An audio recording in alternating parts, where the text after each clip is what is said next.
Hi, it's Professor Dickerson. I'm back after reaching my 10-minute limit. So this is part two, resuming with the Mosaic plot. So this is going to help us visualize the relationship between two categorical variables.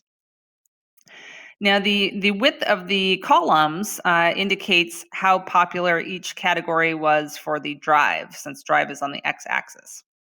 So for instance, the middle bar is the widest, corresponding to the fact that the front wheel drive was by far more popular than the other drive options. The y-axis displays the categories for the other variable, which was the type. And they'll be in the order corresponding to the colors in this far right column. So the 7-passenger vehicles are red, hatchbacks are green, sedans are blue, and so on. And like we saw in our bar chart a few minutes ago, the sedans were the most popular type of vehicle, which is why the blue piece of this column is the largest.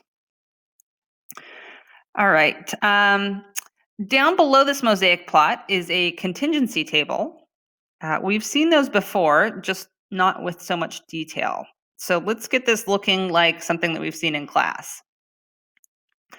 Now, these little red triangles are pull-down menus. So on the menu next to contingency table, click on that.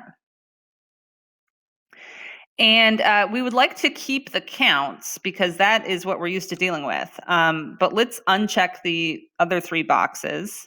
You have to go in once for each.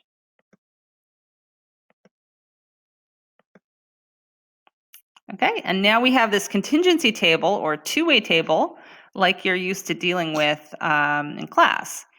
So we can see, for instance, that there were 0 all-wheel drive vehicles that were 7-passenger, 10 that were front-wheel drive for 7-passenger, 5 for rear-wheel drive, and that gives a total of 15 for the 7-passenger vehicles. Similarly, if we go across, we can think about, well, all the vehicles that are all-wheel drive. So there were 20 that were sedans, 2 SUVs, 3 wagons, and that gives a total of 25. And then finally in the bottom right is our grand total, which was 110 vehicles that were examined. All right, so you guys should know at this point how to calculate conditional probabilities based off of the values in the table.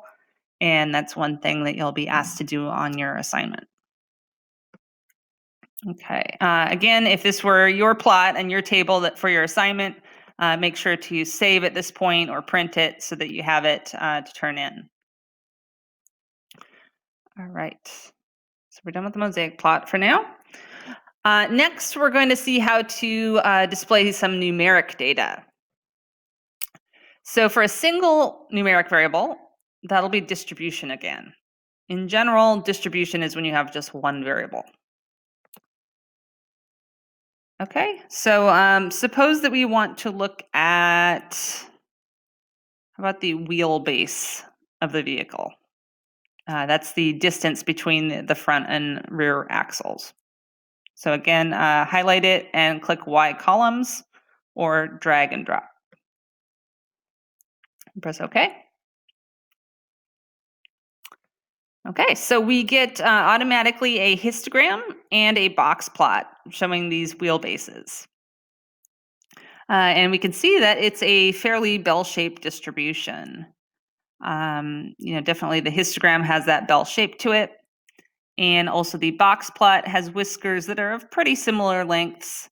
It looks like we do have a couple outliers here.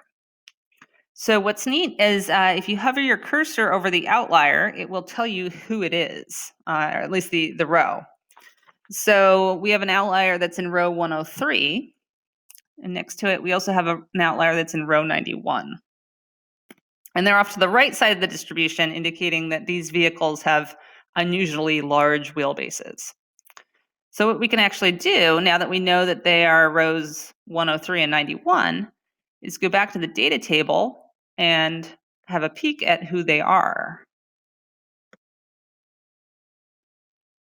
So 91, if my screen will hold still, 91 is the Chevrolet Suburban. So is that a large vehicle? Yeah, those things are gigantic. And then the other row was 103. Ford Expedition, so kind of a similar vehicle, an extremely large SUV. So makes sense that those are the two large outliers for the wheelbase. Okay, so let's just get this looking pretty and have everything labeled that we need. So along the bottom are the numeric variables. You know, we're quantifying the wheelbase of these vehicles. But you know that I like to make sure that axis is labeled. So just like with the bar chart, if you go a little below the labels there, a little below the values, and right-click, you can choose to add an axis label. That's the wheelbase, and it's measured in inches. So I'm also going to include those units of measurement. All right, we have the count axis. Again, that's the same thing as frequency. If you'd like to change it, you can, but you don't need to.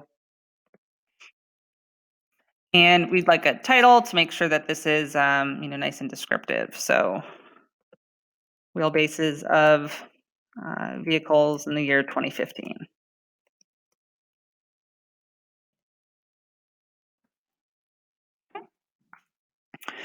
All right.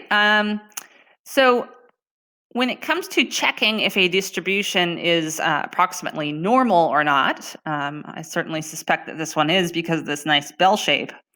A plot that's available to use is called the normal quantile plot. So to get that, use this red triangle next to your title and click on normal quantile plot. Okay, so we'll add it above the box plot there. And the key to reading this plot is that if the points tend to follow this straight diagonal line, then that's a good indication that the data is approximately normal. Now it's allowed to wiggle around a little bit, but it shouldn't go outside of these dashed curved lines. Okay, so this one looks pretty good. With real life data, it's not going to lie exactly on the line, but it tends to stay pretty close, and the general pattern is linear. All right, so let's contrast that to a different variable. We're going to look at the heights of the vehicles. Okay, so again, just a single variable though, just the height. We'll analyze distribution and height. Now this does not look very bell-shaped. So if I were to add in the normal quantile plot here, I would not expect a straight line.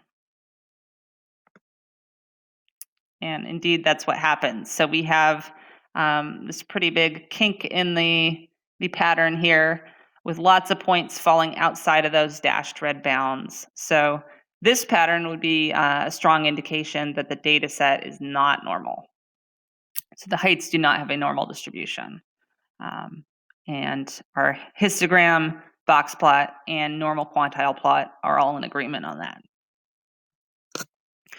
Okay, so we've been focusing on the graphs, but if you look to the side, you'll see we also have some summary statistics and some quantiles or percentiles. So the quantiles or percentiles, the percentiles are shown on the left. So like 100% is the largest value, the maximum, which was 79 inches for the height of the vehicles. You'll see here we've got quartiles. So the 75th percentile, well, that's 3/4 of the way through the data. So that's Q3 is 66. The median is 58. The first quartile is 57. And the minimum is 49.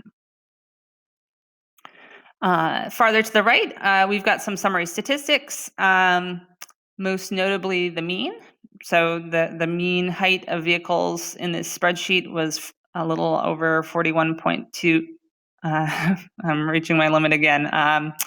The mean was 61.42, standard deviation of 6.6, and there were 110 vehicles. Okay, so I'm going to pause here and we'll be continued in part 3.